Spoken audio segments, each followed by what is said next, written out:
The AMA roller pipe rotator. Adjust the height of the AMA roller according to pipe diameter.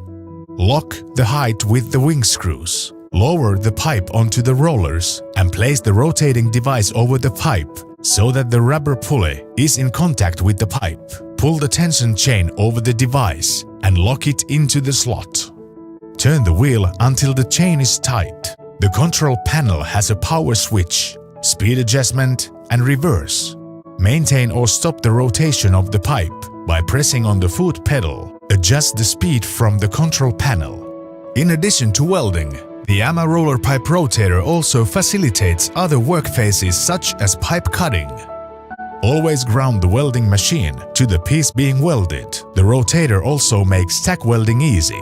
With the AMA roller, welding is easy and fast.